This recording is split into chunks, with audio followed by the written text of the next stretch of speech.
there's a couple of things that I was fascinated by the primary, just myself, and I'm sure you guys will ask me real questions, but how just in depth people got about Brenton, about how horrible he is in so many ways, all across the county. Yeah. And yet he thinks that everybody likes him, which I don't understand. Sound that familiar? It's narcissism. Yeah. So I don't know. But it's an interesting situation. So tell me, like, what are your thoughts? Like when you interviewed both of us, yes. and you were following the campaign more than most people. You probably too. Yeah. I mean, what was your take on the primary? On the primary, yeah. So I interviewed both of you, and I walked away from those interviews with it was the hardest decision like that I made on the ballot, because it was like I thought your substance was much better. I was listening to you talk about how you ran your business, why you're running for this office. And then, as you might remember, we shut off the cameras, and like the in-depth conversation we had after that, where I was like, can we turn them back on? And then with Perry, I thought his presentation was a little bit better. And he was able to kind of like, it was a little bit more standard politician, like able to kind of answer the questions in a little bit more of a, like a, what am I trying to say? Like a bite-sized way. And so like in today's day and age, I was like, what do I do? Because I want to get Davis out. So in like full transparency, I did vote for Perry in the primary. I'm thrilled you have won. I think it's hard to say that to your face, because it's like, I think so highly of you. Don't worry. No, I know, but it's like, I think it's also important to say that, because it's like, I didn't vote for you in the primary, not because I don't like you, but because I'm like thinking like, okay, what's going to happen in the fall?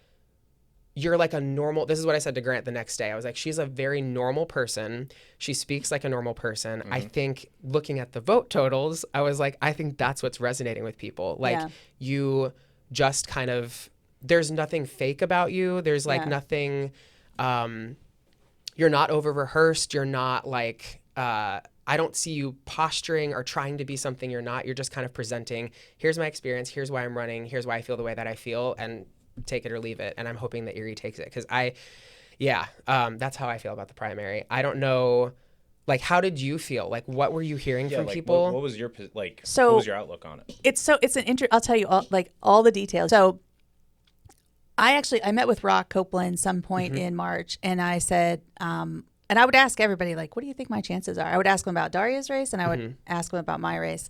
And he said, I think you have about a 30% chance of winning. And I was like, okay, And so anyway, so we going through this. Then Dave Mitchell, I actually saw at a baseball game in April, I think, or maybe it's the beginning of May.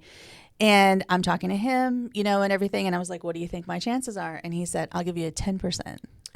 And I was like, okay, that's interesting. And so all these people that I knew that were in the political realm had that I knew it was very low, but I would go door to door and I would talk to people, and I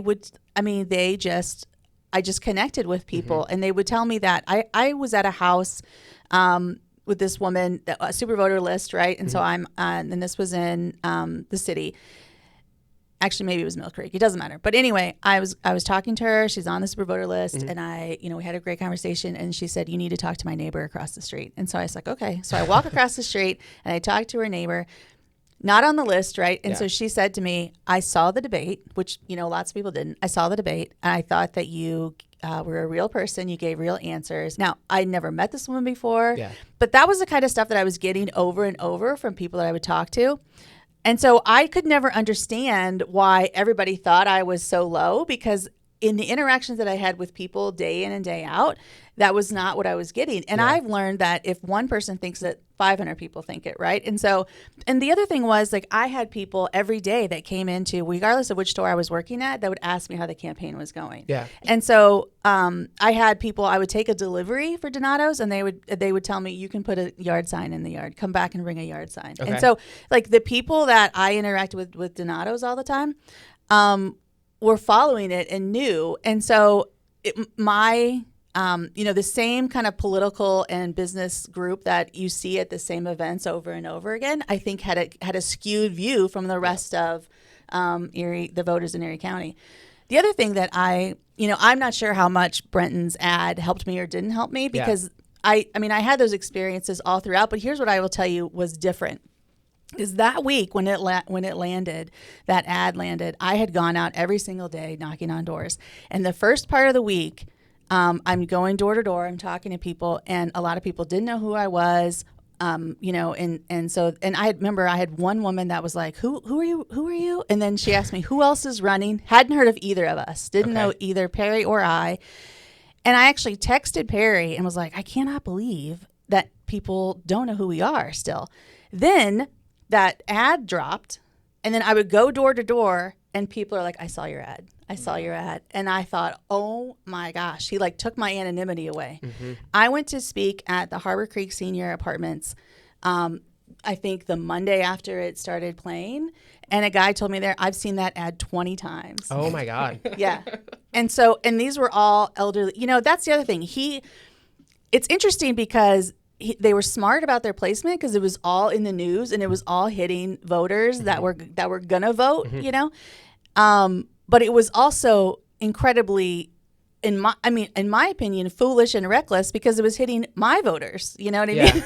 And people that are going to vote and are going to vote in November. Yeah. And so I don't understand. I still cannot figure out, you know, why they would spend that money. I wouldn't have spent that money. Right. I think he thought he was doing like 4-dimensional chess, and it didn't. I think it backfired in a sense that he thought that what he was accusing you of, I think it was pro-choice, you don't like Donald Trump, and what was progressive, progressive. The most progressive, which I'm pretty sure that he said about Tyler too. So one of us has got to be more progressive. Yeah, someone. But and that I was like, none of these are attack. Like, so he's boosting you in the sense of like, Democratic primary voters are going to be like, hell yeah. That's what I said to Kyle right after. I was like, of course they're going to be like, hell yeah. That's kind of what we were talking about. Grant, there's this Go Erie article that I was reading where it was like, it referenced the 2022 gubernatorial race where Shapiro's campaign boosted Mastriano, right, who is such an obviously like horrific candidate. And I'm like, the day after I was kind of talking to Grant, I was like, do you think that that's what Brenton Davis thought he was doing?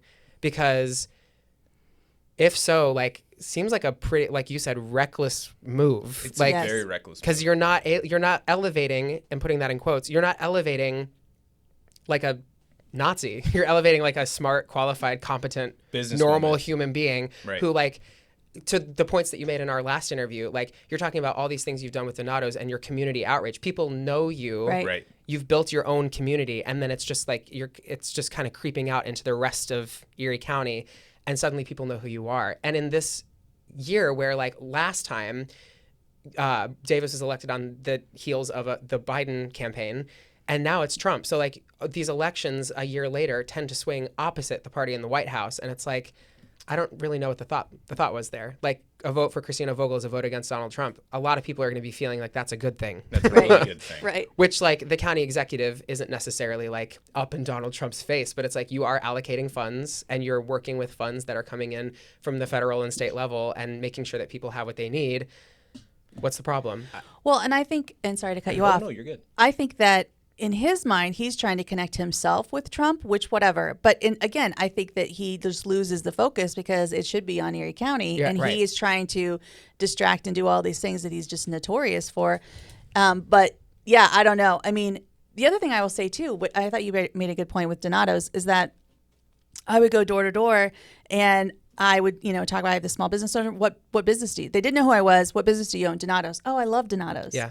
And so that was, I mean, a lot of people didn't connect me to Donatos at first. And I think that was the other thing that he has somehow managed to do, which not that we're perfect, because we're not, absolutely, but on the whole, people tend to like us. You know what I mean? I mean, because of all the things that you said. I mean, it's a whatever. It's his own strategy. I don't know.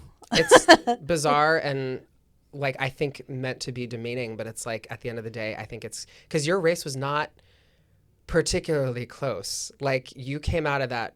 I mean, Daria won by close to 500 votes, and you won by what, like 1,500? Like, it was a sizable gap. Right.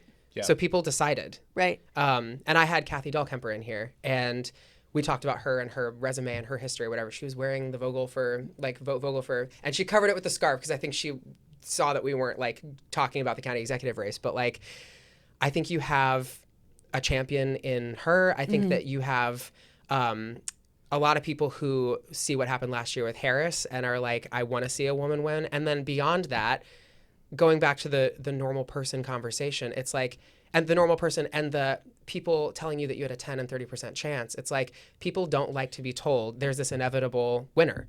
Like I saw Perry's ads on Instagram all the time. I think Perry's great, but I don't think people like being told this is your person. Gonna vote for. Right, and I think when that feels like it's happening, people kind of go, who else is out there? And In 2021, I think a lot of people assumed that Carl Anderson was going to be the nominee, and Tyler Titus outworked Carl Anderson by knocking doors and talking to people.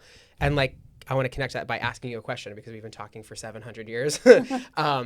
When you're talking to people, you mentioned at the beginning, like people having like a strangely being strangely in tune with what's going on, which I don't think of most voters as being like super educated on what's going on. What were you hearing from people, both about Davis and about you and what they want to see from you? So I think that for the thing that I heard more than anything was that people were tired of the fighting between county council and Davis, and just Davis in general. As a result of that, I think people lob in, or put everything together as far as like the lawsuits, the infighting, the fact that nothing's getting done. And I know that council, has to hold him accountable, and they are fighting. But I think that it's lost on everybody just how much there is. There's the library. There's the sexual harassment suit that was at the prison. There's the wrongful termination at CYS. There's ECRA threatened to sue, and they might sue again now. There's the lawsuit 3 or whatever it is with county council. It's just a never-ending list, right? Yeah. And from all these different angles, and the potential for more. So I think that people are like, "What is happening?" And that is what I heard all over and over again, is just the dysfunction of every facet of government, between the unions, between the roof at the prison, the overtime at the prison. The man in Girard, Steve Weiser, who still can't farm that land that his family farmed for 50 years. Yeah. Everything that's happening with the library, and the fact that Gannon has this program that I think, honestly, if they would have actually done the work and sat down with people and talked to Blasco Library, there could have been a great partnership that could have been done and done in there. And now instead he has retired librarians who will never stop, you know what I mean, that are fighting because they feel like everything that they've worked so hard for is being taken away. Right. And so it's shocking to me how much chaos he's created in 3 years, and continues to do so. And now he's handed out all of that money to the municipalities that was illegal. Yep. And potentially they're going to have to pay it back. And how can a municipality that needed the funds, made decisions based on the expectation they were going to get these funds, and now you're going to come back and try to get the money back? It's so ridiculous. It's that, I think, is what is so frustrating for average people. And so you're not going to be a corrupt lunatic, Right. Is that what You you're have no saying? plans to be corrupt? No plans of doing that. Right. I'm going to be thoughtful and accessible and work with everybody. I know that's, shocking in today's day and age. Yeah. And I'm assuming that's what you're telling people. Like, yes. When people come to you with these issues, which you just listed so many things that I'm like, when I think of the average voter, we're talking Democratic primary voters, but when I think of the average person, I don't think of people having that robust understanding of how county government works. And you're describing, so when you respond to them, you, I'm assuming, have those points that you're making. What else are you what else are you saying to those people? I'm just listening on all the pieces that individual people are concerned about, and that is it. Like, how can we get it to work for people? Because and I thought Perry hit on this well, even in the debate and everything else we talked about. The county executive office is an administrative arm of the state of Pennsylvania, and most of the money that comes in to the county government is money that goes back out to help with services. Yeah.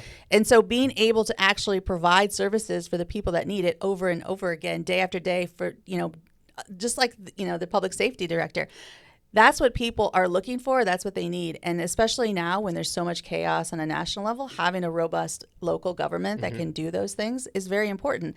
And that is just being stripped away piece by piece. And he has just created all these things that he wants to do, and yet none of them. I mean, we just drove past the little houses on 16th and Ash the other day, and they're just sitting there. But yet there's no follow through, there's no completion. It's just one thing after another that is just a dumpster fire and moved on to the next thing. Yeah. Because he refuses to work with anyone. Right. And he wants to be his own little man. I call him little man.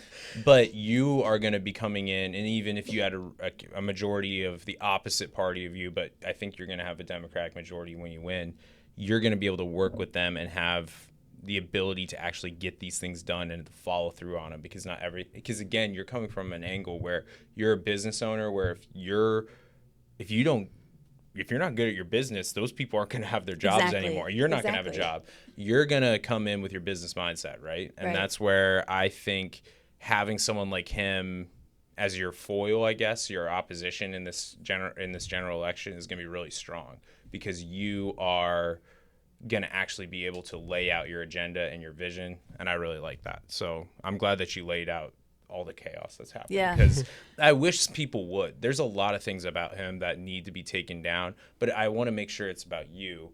I hope you have good attack dogs who can do that, and you can paint the positive vision for the future where you're going to be a really good leader, I think. Well, I mean, and I think just in general, because of all the chaos that's happened, I mean, I really want to say, look, we tried this. The Davis administration, it didn't work. Yeah. And so let's move on. And whatever he wants to do over here and fight and do whatever, I'm not fighting with him. Yeah, because right. I don't think that's worth it. And I don't Right. think Yeah. it's going to solve any problems. Right. And lots of people are already doing that. Let's figure out what we're going to do to make Erie County better. And let's focus on that. And so Which is what you said last time, too. Right. You said that last time. I asked you a question about, like, how are you going to draw attention to these shortcomings? And you said, I'm not. People already know about that. And it seems like you followed through on that. And I'm really interested to see how that continues now that you're in the general election season, because I think a lot of people's complaints with the Democratic Party sometimes is like, we point out the problems, but we don't necessarily have the solutions or say the solutions. Do I agree with that? Not necessarily, but like, I hear you being a solutions-based person, and I think that's great. Can I ask a policy question? So Sure. for me, it's about the library. Okay, sure. So, like, for me, I'm supportive of what's going on at the library, like the Project Neptune. Like, and I know that's unpopular with some people. Like, I think it's good, right? Mm-hmm. What are you able to do as the next county executive about that? Or is there anything you can do? Because for me, the way I've interpreted it is a done deal, and there's really nothing that can be done. But like, I'm genuinely asking. It's not a gotcha. Like, what can be done? Because people are very upset about it. But like, for me, I'm like, I think this is good for our region. So like, how do you balance the approach there? Right. So, and not only is it, they're doing construction, right? That's the other piece. And so it's hard to like undo all of those steps. Right.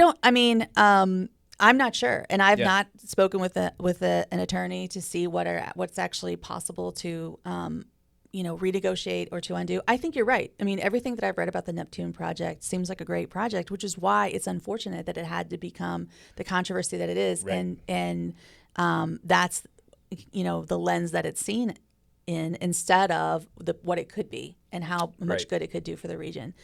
So the short answer is how much. I mean, I would like to hope that Gannon could be have a reasonable discussion to talk about what that could actually look like. Unfortunately, when you try to fix something backwards, that's going to take a little more time. But I think that for them too, having a buy-in of people that could help and move the project forward, it's instead of having it be a problem every step of the way.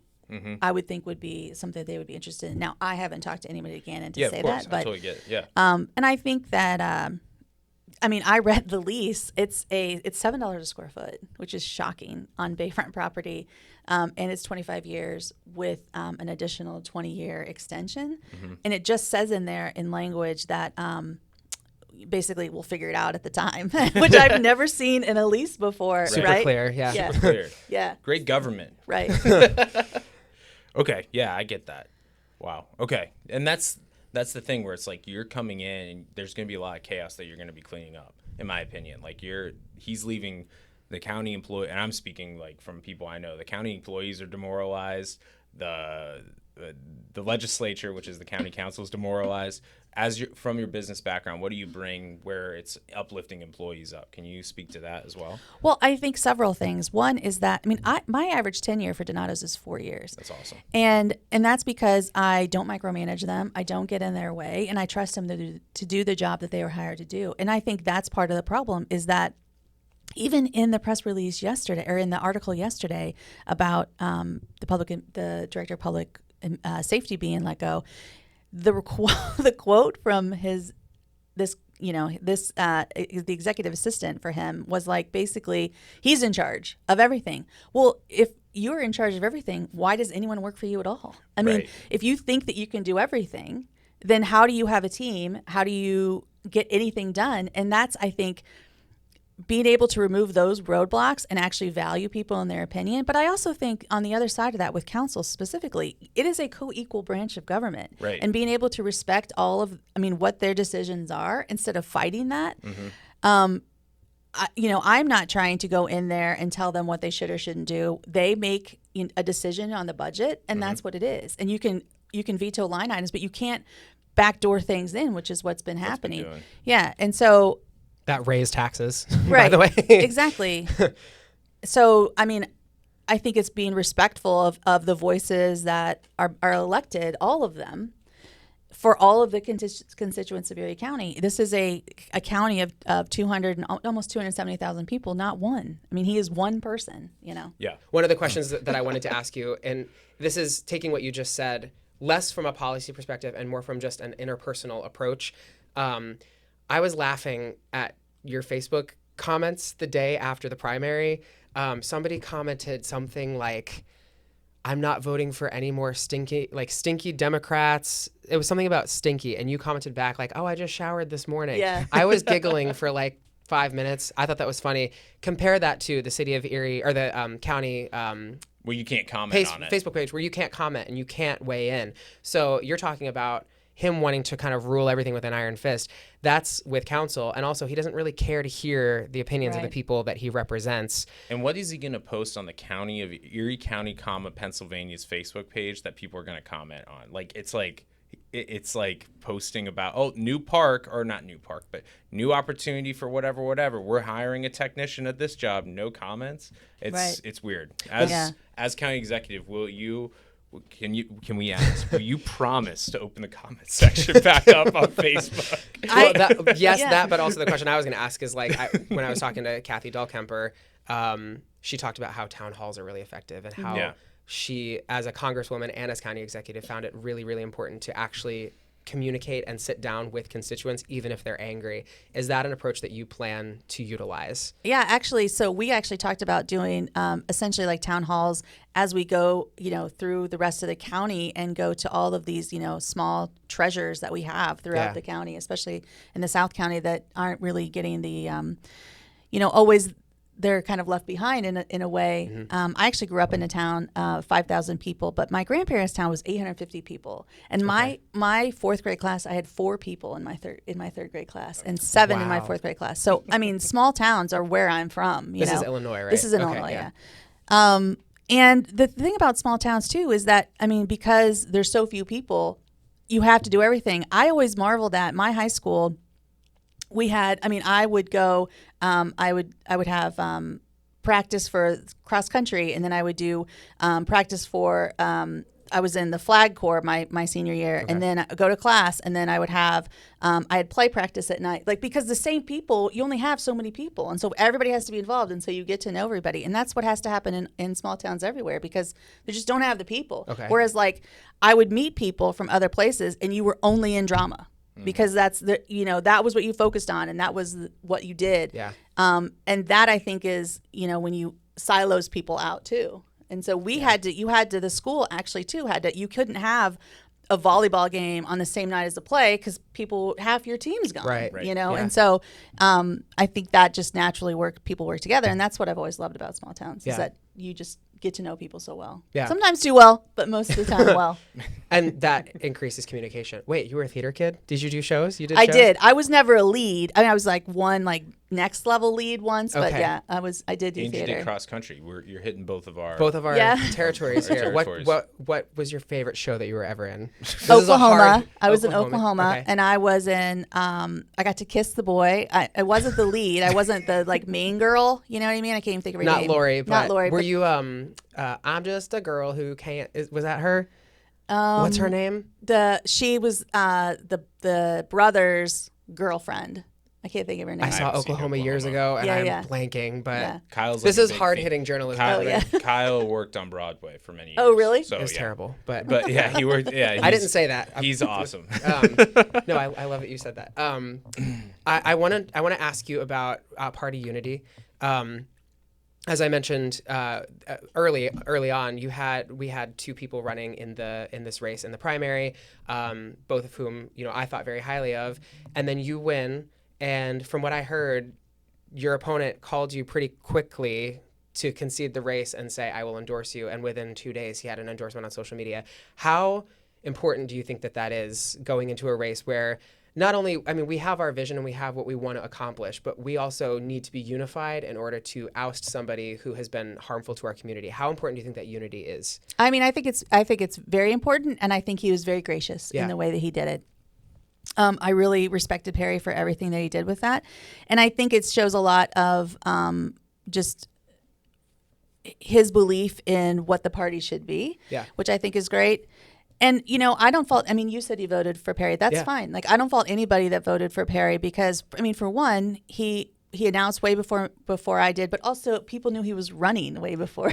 I knew he was running a year before he announced he was running. Yeah. And so I get it. And so I don't hold grudges at all, and that's fine. And, if you voted for him, fine. But hopefully now you'll vote for me. Yeah. So, yeah. That's awesome. I think that everything that I have witnessed in the Democratic Party so far seems to agree with that as well. Yeah. They believe that as well. So. And that's why I mentioned that at the beginning. Like when you asked about how I felt with the primary, I'm like, I think it's important to say this, even though it might feel a little awkward for 5 seconds, because it's like, go with somebody else in the primary, but then it's like, it's not out of any, we have to be unified. We all have similar ideas, and the daylight between the two of you was Minuscule. And it's like, okay, I think the results came in, and the next morning it was like, okay, I'm ready to it wasn't even an emotional thing. It was like, okay, cool. This is how we're doing this. And I think that's critically important. That's something that's I my always say. soapbox. I'm sorry I asked you gave yours, and now I'm giving People mine. who get very I've never voted for a Republican in a general election other than school board and one township supervisor. But this is something that's very important to me, where it's like we unify and rally around our nominees, and you're never going to catch me complaining or whining about doing that. So whoever won that race, I was voting for him in November, no questions asked. Yeah. And I actually have a follow-up. It's party related, just because we are a partisan podcast where we talk about Democrats. You'd never guess that from the title. Never. I'm the center, by the way, on the left-wrong center. But no, so my question with that is, we asked Daria the same question. When you're elected in November as county executive, are you going to take try to take a leadership role with Daria, because she said she would, in the actual organization of the Erie County Democratic Party, and kind of revitalize it and make it more of a juggernaut as it used to be, and not necessarily as it has been in the recent memory? I'm not opposed to that. I've Yeah. never. That's the first time that anyone's ever brought it up. Yeah. But yeah, actually, we are right now working out of the Democratic headquarters on 17th and State perfect. and they offered to let us use that because we didn't have a headquarters. Yeah. Because it was very duct taped together, the primary campaign. Yeah. So now, and so they let us go in there, which has been great. Sweet. Yeah. And that's the thing I mean is just having strong leaders so there can be more Christina Vogels running for office. And we said the same thing with Daria. If we can get more people, you're the perfect candidate for office. People like you should be running for township council. People should be running for supervisor, who are just like you, business owners, people who want Normal, real to be people. county executive Congress, real people from the community and have the community's interests best at heart. And that's what I hope that you and Daria, when you're elected, can do. So I'm really excited for that. So hopefully you do. I'd love to ask you what advice you feel has been valuable throughout this process. And I would love to have you on again in the fall as we Sure. get closer to the general election. But throughout the primary election, Kathy Dahlkemper, not to keep bringing her up, but when No, that's she fine. told She's me a about, personal hero of mine. So I mean, same. she's I goated. really respect and admire her. When she came on, she was talking about her run for Congress and how she sat down with people at the beginning. And she talked to one guy who said, I'd put you at about a 5% chance of winning. What advice has carried you? What advice has kept you motivated? And what are you taking into this general election? From Kathy or from anybody, you know? Yeah, I mean, I think that, you know, Kathy says a lot of times, and I think about this too when I meet people that are like, or I see people's comments online that are basically "you suck," you know, whatever. Yeah. Is that, you know, she has said, someone had told her once that you have to put everybody into a third, that a third of people are going to vote for you anyway because they like Donatos or because they know your kids or because of any 100 different reasons. Yeah. And a third of the people are going to not vote for you for this probably the same reasons. Yeah. And then you have that other third that you have to focus on, and you have to win 50% plus one. And so really you're trying to target who you're gonna actually connect with and talk to. So that I feel like I don't know about targeting people, but I think having an understanding that a third of the people are going to not like you no matter what you do, no matter what you say, no matter what cause you're behind or not behind is good. Just to be like, okay, you know, fine. You know, you don't like me, that's fine. And let's just move on. So that was really good just to keep that in my mind all the time. But I also think just, being able to listen to people's opinions and thoughts and advice without assessing some kind of personal, like the same thing with like voting, right? Like without saying that you should do this because, you know, whatever. I mean, and I think that to an extent that because I've had Donatos, because everybody wants to own a pizza place. Right. And so I've gotten advice from everybody for years about I should do this, you shouldn't do that, you should, whatever. I had one guy tell me he was living vicariously through me because he always wanted to have a pizza place.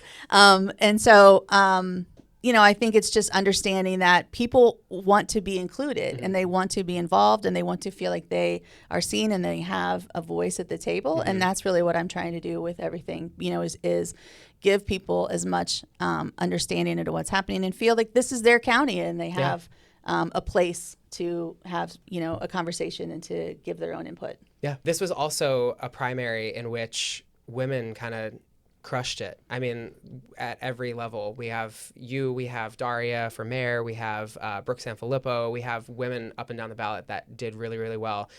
Do you have like a reaction to that? Do you think that there's like a science to that? Do you think that people saw what happened last year and thought, no, we need to make sure a woman, we are supporting women for office? What do you make of that? I don't think that it has anything really to do with the fact that it's a woman by itself, but I think like if you look at, for example, I mean Daria is very qualified, right? I mean I think I'm very qualified. Yeah. Brooke was by far the most qualified of the three people that she was in the race against. So I think that it was it happened for whatever reason in the way that it did, but I think you had very strong women candidates. And so if you would have had stronger male candidates, that probably wouldn't have been the case, right? So I don't know that it's really a gender-related thing. I mean, maybe there's some, I think now it's striking. At the time, like you really didn't, I didn't think of that as we were running because there was all these other people that were around all the time. And obviously you didn't know that they were all going to win, right? So, right. But yeah, now it looks like where'd all these women come from? Well, to be clear, I celebrate it because I think it's amazing. But I agree with you that it's like qualification first, and it just so happens that like the qualified people were women. Yeah. One thing I also want to follow up with that is kind of to your point before was that having qualified candidates, it's not lost on me that it's sometimes hard to be a candidate in terms of like, or being in the political realm, because if you are in a position where you have a family member that has, that has health issues or needs things, there's a number of stars that have to align to even run for office. Yeah. And that cuts down the pool by itself. And then all these other things that have to happen to get you there. So, I mean, I think too, like being able to find people who, I met more people who said they had considered running for county executive and couldn't for a variety of reasons. Either their work would have poo-pooed it, or, you know, whatever, they felt like they couldn't, you know, they were working 3 jobs and they didn't have the time. And so that too, I think being able to find people and having a bench strength of people who are qualified to be able to step into those roles would be ideal in the future. I totally agree. And that's why I brought that up, because I think having a strong, building a strong bench, and basically saying, and this is, I'm taking this from Daria, but I've said it before, where it's like, okay, you want to run for state senate, why don't you run for state rep first, or why don't you run for city council first, or why don't you run for school board first? Your skills meet this one, or you want to run for county executive, perfect, your business experience makes you really qualified for that, run for that. I think having like really strong people who want to make our community better, and when I say community, I mean our politically elected people better, is something that I'm really impressed by you and by Daria with that, and I'm really excited for that. So because it's been lacking, and that's the truth. It's just been lacking. My kind of final question for you is, as we move into, it's the end of June now, as we move into this general election season, to put it crudely, what do you need, like in terms of support? What can people do to help see you across the finish line and make sure that your message is getting out? So, I mean, I think that, I mean, if I said from the beginning, like, I want to meet as many people as possible, and I would meet them where they are. And if that means going to Albion, or if that means going to a row house, or if that means going to a mobile home, like wherever that means, I will go there. But I need to know where to go. Yeah. You know what I mean? And so if you want to be involved, we will take as many volunteers. Yeah. I would never shut away anybody. You know what I mean? And so anything that anyone wants to do to be involved, we will take them in whatever that looks like, whatever capacity they have to do that. If they want to donate money, if they want to come to a fundraiser, if they want to offer their advice. One of the things that Kathy and I were just talking about was having like a group, an advisory group to kind of, you know, have kind of issues. And this was actually something that I met with Judy Lynch. Okay. Had suggested, which I thought was really good, to have a group of people to kind of different voices, again, to kind of look at the messaging and look at what's going on and say, here are where I think this is great. Here I think you can improve. Here is something you didn't think about. And I think that having something like that, so if anybody wanted to do that, please, you know, join the team. Yeah, absolutely. And follow Christina on social media, because that's a great way to propagate as well. And her comments are funny. Her comments are funny. She's a witty person here. I really enjoyed them. He sent it in our family group chat. Really? Of like everyone who doesn't even live in the state. I did? Oh, yeah, that's right. Okay. And everyone was like the people who don't live in the state, they were like, what is Christina this? Vogel? He was like, it's so funny. And everyone who lived in Erie, it wasn't like, just that one comment. It was a couple of them. I was like, oh, this is like, I love it. I'm really happy that you're here with us. And I look forward to talking to you again in the future, I hope. And this is going to be great. So I'm excited to watch you do your thing, and we're going to bring home a win. Yes, we are. Thank you. Well, thank you guys both for having me. Yeah, I appreciate it. Absolutely.